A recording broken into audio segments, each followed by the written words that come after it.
Hello hi नमस्कार आपण मानक स्वागत आ गोटे नुआ भिडियो रे। तो आज आम कथा हवा हॉलीवुड बादशाह तथा मुवी मोगल स्वप्नर सौदागर बसंत नायक व्यक्तिगत जीवन एवं तांको प्रोडक्शन हाउस जार ना है ब्रजराज मूवी द्वारा प्रस्तुत 19 गोटी ओडिया फिल्म विषय।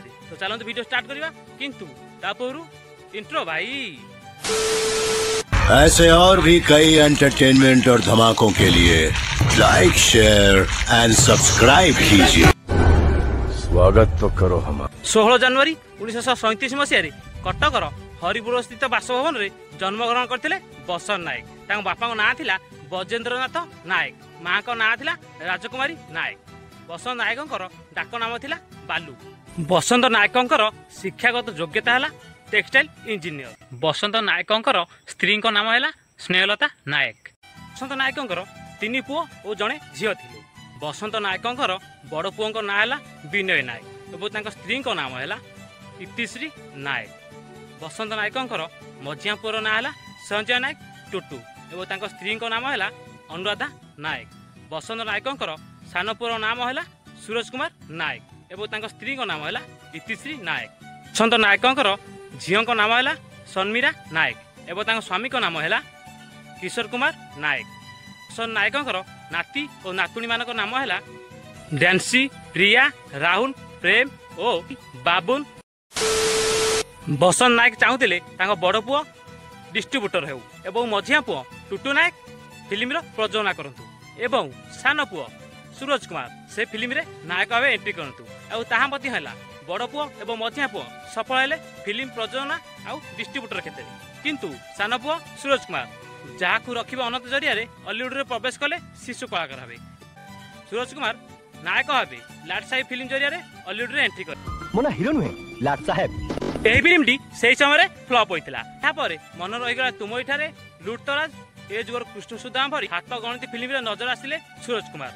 तांको फिल्म सेतेटा सफलता पाई नथिला तेनु से सबुदिन पई हॉलीवुड रे दूर गले एवं वर्तमान सूरज कुमार वकिलाती को पेशा करी तांको जीवन निर्वाह करछन। भाई साहब कुछ ज्यादा नहीं हो गया ये? मतलब कुछ भी ओडिया सिनेमा रे सेतेटा सफलता न पाइबारु सूरज कुमार सबुदिन पई हॉलीवुड रु विदाय नै गले। वर्तमान सूरज कुमार निजकु वकिलाती पेशा रे व्यस्त रख। बसंत नायक प्रथमे टेक्सटाइल इंजीनियर भावे मुंबई रे कार्य करथिले। 70 दशक रे मुंबई रु फेरी से चलचित्र शिल्प रे शामिल हुंती। प्रथमे से श्रीराम पंडा का अभिनीत जाजावर फिल्म जहाँकि 1975 मसीह रिलीज होता। यार प्रोड्यूसर थे विजय पट्टनायक, निर्देशन देते त्रिमूर्ति, म्यूजिक डायरेक्टर थे अक्षय महांती। जाजावर मुख्य भूमिकार अभिनय करते श्रीराम पंडा, बनजा महांती, तृप्ति मिश्र, दुखीराम स्वाई, जयी और अन्य कलाकार मैंने। यही फिल्म टी बसंत नायक प्रथम वितरक भाव माने डिस्ट्रीब्यूट करते। बर्तमान जमी ओडिशा रे राजश्री फिल्म्स और प्रकाश फिल्म बड़ बड़ ओडिया फिल्म को ओडिशा रे डिस्ट्रीब्यूट करुच्ची। से भाव बसंत नायक प्रथम ओडिया फिल्म जाजावर जरिया हॉलीवुड रे एंट्री करथिले माने वितरक भाव। जाजावर चलचित्र 1975 मसीह विपुल व्यावसायिक लाभ करे। उत्साहित होई बसंत नायक सिनेमा निर्माण और वितरण को तांकर निजस्व व्यवसाय भाव धरिनेले एवं सेठू बनीगले से जड़े भिन्न मनीष जहाँ को अभिधान रे केवल रहिला सिनेमा और सफलता। केवल निर्माण करदेले हुएनी गोटे चलचित्र को वितरण करिवार दायित्व से नहीं जाजावर ठारू वितरण कथा से आरंभ करथिले। 1977 मसीह बसंत नायक प्रतिष्ठा कले निजर प्रयोजना संस्था जार ना निज बापा और माँ को नाम को मिसाई आरंभ कले। माने बसंत नायक बापा ब्रजकिशोर ब्रजको आणले एवं माँ को नाम राजकुमार राजको आनी प्रतिष्ठा कले ब्रजराज मूवीज। भाव बसंत नायक प्रतिष्ठा करते ब्रजराज मूवीज। से केवल प्रयोजना आ निर्देशन रे निजकु सीमित न रखी जड़े अग्रिम वितरकर परिचय सृष्टि करथिले। से ओडिशा रे 500 रु अधिक हिंदी फिल्म वितरण माने डिस्ट्रीब्यूट करथिले सेही समय। वर्तमान जमिति प्रकाश फिल्म और राजश्री फिल्म ओडिया फिल्म सब ओडिशा रे डिस्ट्रीब्यूट करछंती सेही समय। बसंत नायक सेही भली बहुत सारा फिल्म को डिस्ट्रीब्यूट करछंती ओडिशा रे। 1977 मसीह रु 2011 मसीह पर्यंत ब्रजराज मूवीज 19 गोटी ओडिया फिल्म निर्माण करछंती। 143 आई लव यू यही फिल्म टी रिलीज होता 14 जून 2011 मसीह। यही फिल्म 13 दिन पर प्रोड्यूसर बसंत नायक देहांत होता। माने 27 जून 2011 मसीह बसंत नायक 75 वर्ष बयस मृत्युवरण करथिले। बसंत नायकंकर मृत्युर मात्र 14 मास पर तांको स्त्री स्नेहलता नायकंकर मध्य देहांत हो जाता अक्टोबर मास 2012 मसीह। एबे चलନ୍ତୁ କଥା ହେଇଯିବା ବ୍ରଜରାଜ ମୁଭିଜର 19 ଗୋଟି ଓଡ଼ିଆ ଫିଲ୍ମ ବିଷୟରେ। ଏହା କେବେ ଓ କେଉଁ ଦିନ ରିଲିଜ୍ ହେଇଥିଲା ତା ସହିତ କେଉଁ ଫିଲ୍ମ ହିଟ୍ ଆଉ କେଉଁ ଫିଲ୍ମ ସେହି ସମୟରେ ଫ୍ଲପ୍ ହୋଇଥିଲା। ବ୍ରଜରାଜ ମୁଭିଜର ପ୍ରଥମ ଓଡ଼ିଆ ଚଳଚ୍ଚିତ୍ରର ନାଁ ଥିଲା ନାଗଫାସ। ଏହି ଫିଲ୍ମଟି 30 ଡିସେମ୍ବର 1977 ମସିହାରେ ରିଲିଜ୍ ହୋଇଥିଲା କଟକର ହିନ୍ଦୀ ସିନେମା ହଲ୍ରେ। ପ୍ରଯୋଜନା ଆଉ ନିର୍ଦ୍ଦେଶନା ଦେଇଥିଲେ ବସନ୍ତ ନାୟକ। ମ୍ୟୁଜିକ୍ ଡାଇରେକ୍ଟର ଥିଲେ ଅକ୍ଷୟ ମହାନ୍ତି। नागफासर मुख्य भूमिकार अभिनय करते श्रीराम पंडा, मालविका रॉय, विजय महांती, अनिता दास और अन्य कलाकार मैंने। यह फिल्मटी से ही समय सुपरहिट होता। ब्रजराज मुभिजर द्वितीय अवदान जार ना था दंडा बालुंगा। यह फिल्मटी 16 मार्च 1984 मसीह मुक्तिलाभ करथिला। कहानी आउ प्रयोजना करते बसंत नायक। निर्देशना देते मोहम्मद महसिन। म्यूजिक डायरेक्टर थे अक्षय महांती। दंडा बालुंगार मुख्य भूमिकार अभिनय करते उत्तम महांती, अपराजिता महांती, अनिता दास, विजय महांती, दुखीराम स्वाई, सुजाता आनंद और अन्य कलाकार मैंने। यह फिल्मटी से ही समय ब्लॉकबस्टर साबित होता। ब्रजराज मुभिजर तृतीय ओडिया चलचित्र ना था पक्का कंबल पोत छता। यही चलचित्रटी 9 अक्टोबर 1986 मसीह मुक्तिलाभ करथिला। यार कहानी सहित प्रयोजना करते बसंत नायक। निर्देशना देते प्रशांत नंद। म्यूजिक डायरेक्टर थे वसुदेव रथ। पक्का कंबल पोत छतार मुख्य भूमिकार अभिनय करते प्रशांत नंद, महेशता रॉय, उत्तम महांती, अपराजिता महांती और अन्य कलाकार मैंने। यही फिल्मटी से समय सुपरहिट होता। ब्रजराज मुभिजर चतुर्थ ओडिया चलचित्र ना था जहाकू रखिबे अनंत। यही फिल्मटी 14 अक्टोबर 1998 मसीह रिलीज होता। कहानी सहित चित्रनाट्य आउ निर्देशन देते अश्विन कुमार। म्यूजिक डायरेक्टर थे सौरभ नायक। जहाकू रखिबे अनंतर मुख्य भूमिकार अभिनय करते उत्तम महांती, अपराजिता महांती एवं बसंत नायकों सान पुओ सूरज कुमार। यही फिल्म जरिया शिशु कलाकार भाव हॉलीवुड रे पाद देते। यही फिल्मटी से समय ब्लॉकबस्टर साबित होता। ब्रजराज मुभिजर पंचम ओडिया चलचित्र ना था माँ। यही फिल्मटी 2 अक्टोबर 1942 मसीह मुक्तिलाभ करथिला। माँ थिला एक द्विभाषी Odia film. Odia version producer थे बसंत नायक। म्यूजिक डायरेक्टर थे आर.डी. बर्मन।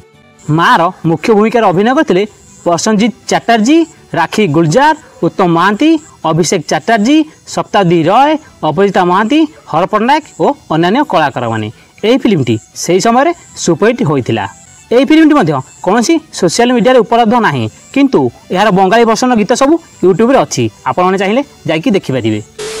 ब्रजराज मुभिजर षष्ठ ओडिया चलचित्र ना था बादशाह। यह एक द्विभाषी ओडिया चलचित्र। यही फिल्मटी 21 जनवरी 1943 मसीह रिलीज होता।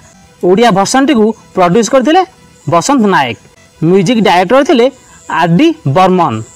निर्देशना देते बादशाह मुख्य नायक प्रसन्नजीत चैटर्जी। बादशाह मुख्य भूमिकार अभिनय करते प्रसन्नजीत चैटर्जी, देवश्री रॉय, उत्तम महांती, जगन्नाथ गुहा, हर पट्टनायक सार और अन्य कलाकार मैंने। यही फिल्मटी से समय हिट होता। यार बंगाली वर्सन टी जार ना था ना आपको स्क्रीन में लिखिदेवी यूट्यूब अच्छी। आपण चाहिए जाए।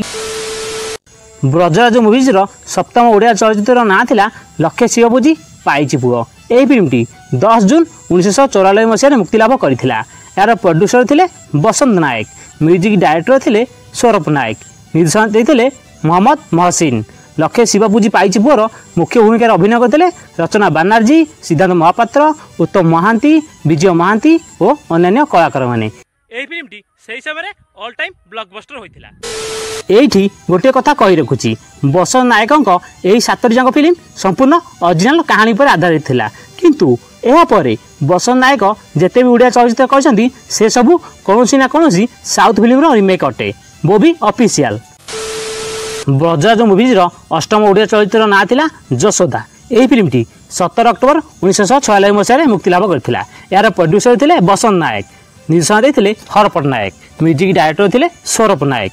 ଯଶୋଦାର ମୁଖ୍ୟ ଭୂମିକାରେ ଅଭିନୟ କରିଥିଲେ ଉତ୍ତମ ମହାନ୍ତି, ଅପରିତା ମହାନ୍ତି, ସୁରଜ କୁମାର, ରଚନା ବାନାର୍ଜୀ, ସିଦ୍ଧାନ୍ତ ମହାପାତ୍ର, ସ୍ମିତା ମହାନ୍ତି, ଭିକୁ ସେଠ ଓ ଅନ୍ୟାନ୍ୟ କଳାକାରମାନେ। ଏହି ଫିଲ୍ମଟି ସେହି ସମୟରେ ଫ୍ଲପ୍ ହୋଇଥିଲା। ଯଶୋଦା ଏହି ଚଳଚ୍ଚିତ୍ରଟି ତେଲୁଗୁ ଫିଲ୍ମ ବାଙ୍ଗୁରୁ କୁଟୁମ୍ବର ଯାହା ରିଲିଜ୍ ହୋଇଥିଲା 1994 ମସିହାର ଅଫିସିଆଲ ରିମେକ୍। ବ୍ରଜରାଜ ମୁଭିଜର ନବମ ଓଡ଼ିଆ ଚଳଚ୍ଚିତ୍ରର ନାଁ ଥିଲା ମନ ରହିଗଲା ତୁମ ଏଠାରେ। ଏହି ଚଳଚ୍ଚିତ୍ରଟି 11 ଜାନୁଆରୀ 1999 ମସିହାରେ ରିଲିଜ୍ ହୋଇଥିଲା। ପ୍ରଡ୍ୟୁସର ଥିଲେ ବସନ୍ତ ନାୟକ, ନିର୍ଦ୍ଦେଶନା ଦେଇଥିଲେ ମହମ୍ମଦ ମହସିନ, ମ୍ୟୁଜିକ୍ ଡାଇରେକ୍ଟର ଥିଲେ ସୌରଭ ନାୟକ। ମନ ରହିଗଲା ତୁମ ଏଠାରେର ମୁଖ୍ୟ ଭୂମିକାରେ ଅଭିନୟ କରିଥିଲେ ସିଦ୍ଧାନ୍ତ ମହାପାତ୍ର, ସୁରଜ କୁମାର, ଜ୍ୟୋତି ମିଶ୍ର, ଅନୁ ଚୌଧୁରୀ ଓ ଅନ୍ୟାନ୍ୟ କଳାକାରମାନେ। ଏହି ଫିଲ୍ମଟି ସେହି ସମୟରେ ଆଭରେଜ୍ ହୋଇଥିଲା। ବ୍ରଜରାଜ ମୁଭିଜର ଦଶମ ଓଡ଼ିଆ ଚଳଚ୍ଚିତ୍ରର ନାଁ ଥିଲା ମୋ କୋଳ ତୋ ଝୁଲଣା। ଏହି ଫିଲ୍ମଟି 12 ଜୁନ 2001 ମସିହାରେ ରିଲିଜ୍ ହୋଇଥିଲା। ଏହାର ପ୍ରଡ୍ୟୁସର ଥିଲେ ବସନ୍ତ ନାୟକ, ନିର୍ଦ୍ଦେଶନା ଦେଇଥିଲେ ଚଣ୍ଡୀ ପରିଜା, ମ୍ୟୁଜିକ୍ ଡାଇରେକ୍ଟର ଥିଲେ ସୌରଭ ନାୟକ। ମୋ କୋଳ ତୋ ଝୁଲଣାର ମୁଖ୍ୟ ଭୂମିକାରେ ଅଭିନୟ କରିଥିଲେ ସିଦ୍ଧାନ୍ତ ମହାପାତ୍ର, ରଚନା ବାନାର୍ଜୀ, ବିଜୟ ମହାନ୍ତି।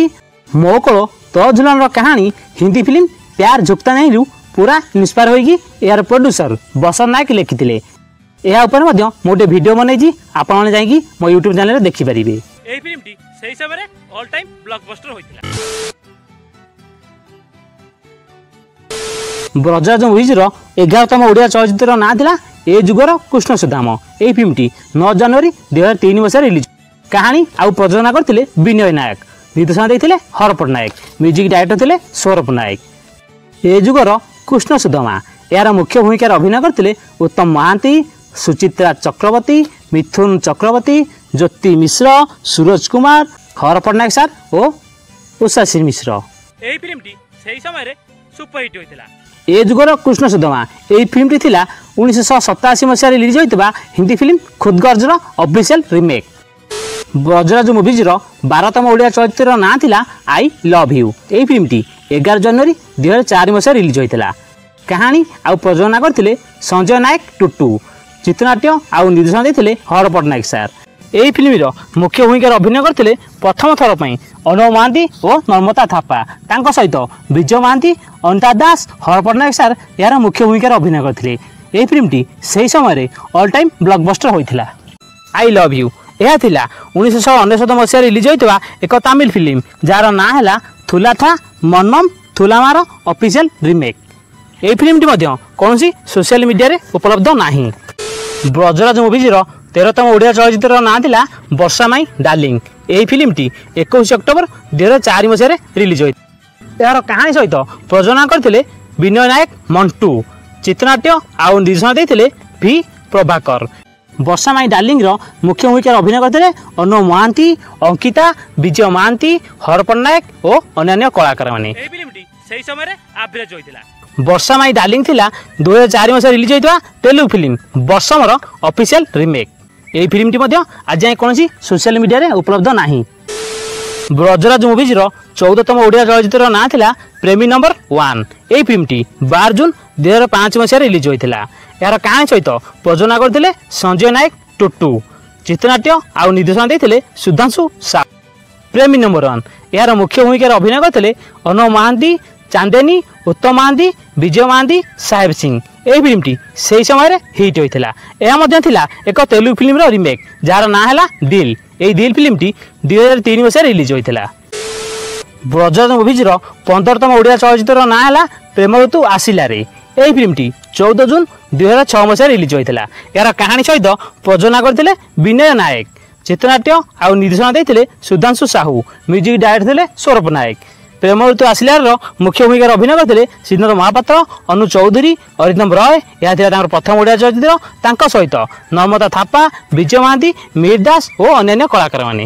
ଏହି ଫିଲ୍ମଟି ସେହି ସମୟରେ ସୁପରହିଟ୍ ହୋଇଥିଲା। ପ୍ରେମ ଋତୁ ଆସିଲାରେ ଏହି ଫିଲ୍ମଟି 2005 ମସିହାରେ ରିଲିଜ୍ ହୋଇଥିବା ତାମିଲ ଫିଲ୍ମ ଆରିଥୁନ୍ ଆରିୟନ୍ ମାଲୁମର ଅଫିସିଆଲ ରିମେକ୍। ଏହି ଫିଲ୍ମଟି ମଧ୍ୟ କୌଣସି ସୋସିଆଲ ମିଡ଼ିଆରେ ଉପଲବ୍ଧ ନାହିଁ। ବ୍ରଜରାଜ ମୁଭିଜର 16ତମ ଓଡ଼ିଆ ଚଳଚ୍ଚିତ୍ରର ନାଁ ହେଲା ମୁଁ ତତେ ଲଭ୍ କରୁଛି। ଏହି ଫିଲ୍ମଟି 13 ଜୁନ 2007 ମସିହାରେ ରିଲିଜ୍ ହୋଇଥିଲା। ଏହାର କାହାଣୀ ଆଉ ପ୍ରଯୋଜନା କରିଥିଲେ ସଞ୍ଜୟ ନାୟକ ଟୁଟୁ, ଚିତ୍ରନାଟ୍ୟ ଆଉ ନିର୍ଦ୍ଦେଶନା ଦେଇଥିଲେ ଅଶୋକ ପତି, ମ୍ୟୁଜିକ୍ ଡାଇରେକ୍ଟର ଥିଲେ ସୌରଭ ନାୟକ। ମୁଁ ତତେ ଲଭ୍ କରୁଛିର ମୁଖ୍ୟ ଭୂମିକାରେ ଅଭିନୟ କରିଥିଲେ ସିଦ୍ଧାନ୍ତ ମହାପାତ୍ର, ଅରିନ୍ଦମ ରୟ, ନର୍ମତା ଥାପା, ବବି ମିଶ୍ର। ଏହି ଫିଲ୍ମଟି ସେହି ସମୟରେ ସୁପରହିଟ୍ ହୋଇଥିଲା। यह थिला 2002 मसीहा रिलीज होता तेलुगु फिल्म स्नेहमर official remake.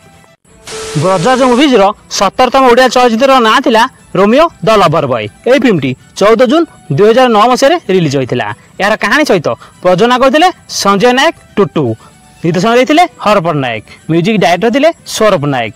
Romeo the lover boy जरिया बाबूशान महांती प्रथम थर पर हॉलीवुड में प्रवेश करते। सहित लवली, अपरिता महांती, उत्तम महांती और पृथ्वीराज मुख्य भूमिका अभिनय करते। यही फिल्मटी से समय फ्लॉप होता। रोमियो द लवर बॉय यही फिल्मटी 2006 मसीह रिलीज होता कन्नड़ फिल्म मंगुरु मेलर ऑफिशियल रिमेक। ब्रजराज मुवीज 18तम ओडिया चलचित्र ना थिला डॉन। यही फिल्मटी 14 जून 2010 मसीह रिलीज होता। कहानी आउ प्रयोजना करते विनय नायक, निर्देशन देते सुधांशु मोहन साहू, म्यूजिक डायरेक्टर थे शांतिराज खोसला। डॉन रो मुख्य भूमिका अभिनय करते सिद्धांत महापात्र, अनुव महांती, लवली, देवजानी, बबी मिश्र। यही फिल्मटी से समय फ्लॉप होता। यह 2007 मसीह रिलीज होता तेलुगु फिल्म डॉन रो ऑफिशियल रिमेक। ब्रजराज मुवीज 19तम ओडिया चलचित्र ना है 143 आई लव यू। यही फिल्मटी 14 जून 2011 मसीह रिलीज होता। यार कहानी सहित प्रयोजना करते संजय नायक टुटू, निर्देशन देते अशोक पति, म्यूजिक डायरेक्टर थे गुडुरी रथ। 143 आई लव यू मुख्य भूमिका अभिनय करते सिद्धांत महापात्र, नर्मदा थापा, बाबूशान महांती, कोयल मल्लिक, समरेश मिर्दास और अन्य कलाकार मैंने। यही फिल्मटी से समय फ्लॉप होता। 143 आई लव यू यही फिल्मटी तेलुगु फिल्म ईश्वर ऑफिशियल रिमेक जहाँकि 2002 मसीह रिलीज होता। 1977 मसीह 2011 मसीहा पर्यंत ब्रजराज मुवीज मात्र 19 गोटी ओडिया फिल्म निर्माण करछि। आउ हाँ ये गोटे कथा कही रखुच्छी, ब्रजराज मुवीज आउ गोटे ओडिया फिल्म जार ना थिला दंटा बाणुका। यही फिल्मटीर मुख्य भूमिका अभिनय करते अरिंदम रॉय, यार निर्देशन देते तापस सरगरिया। यही फिल्मटी कौन कारण अधा बाटर अटकीगला। आज जाए फिल्मटी रिलीज हो पारा ना।